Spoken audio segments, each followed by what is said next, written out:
Perang antara Rusia dan Ukraina memiliki dampak berkepanjangan. Bukan hanya korban nyawa di daerah konflik, tetapi juga berbagai negara mengalami imbasnya. Terutama setelah sejumlah sanksi diterapkan kepada Rusia.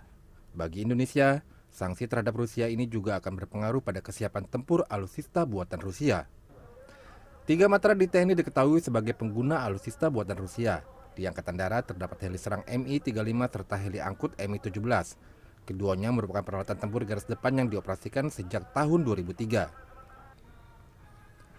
Di Angkatan Laut, Korps Marinir banyak menggunakan tank buatan Rusia, di antaranya BMP-3, BTR-50, dan PT-76. Tank-tank ini merupakan ujung tombak Korps Marinir dalam melakukan operasi amfibi.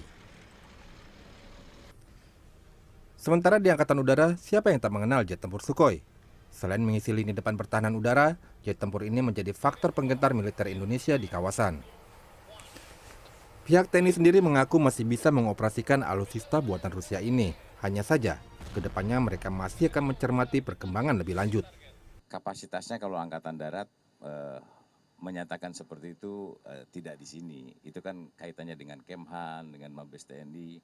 Walaupun nanti memang sebetulnya kebutuhan kita kan dari angkatan masing-masing. Tetapi keputusan untuk pengadaan, untuk pengembangan alutsista itu kewenangan dari Kementerian Pertahanan. Secara operasional tetap kita gunakan, kita nggak pengaruh mau Rusia mau perang sama pun, bahwa alat itu kan istilahnya sudah kita beli dan sudah menjadi hak kita.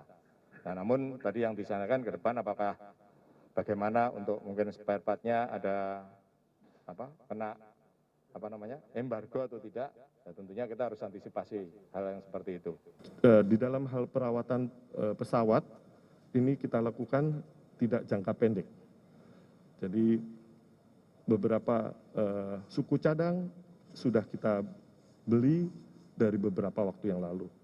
Untuk ke depan kita sama-sama mencermati keadaan. Sanksi terhadap Rusia ini sebenarnya bukan baru kali ini terjadi.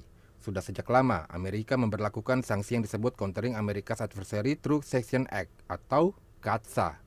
Dengan akta ini, bank-bank asing akan diberikan sanksi jika membiayai pembelian alutsista buatan Rusia.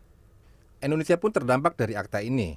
Menurut laporan BPK tahun 2021, kontrak pembelian Su-35, pembelian tank BMP-3, amunisi, serta suku cadang dan sejumlah alutsista lainnya gagal dilakukan. Dengan diperluasnya sanksi, maka dikhawatirkan akan semakin berdampak pada kesiapan tempur TNI.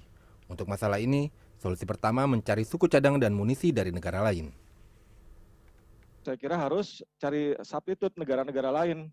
Mungkin bisa China atau India, harus ada pendekatan. Karena yang mengalami dampak ini bukan cuma Indonesia, Vietnam, Malaysia, Timur Tengah, semua sama. Jadi harus ada solusi, tentu dengan restu Rusia ya. Solusi lainnya adalah membangun kemandirian pertahanan. Namun hal ini tentu tidak mudah dan membutuhkan waktu. Atau solusi dramatis lainnya adalah mengganti semua peralatan tempur buatan Rusia dengan peralatan buatan Barat. Iwan Hermawan, Muhammad Wahyudi, Jakarta.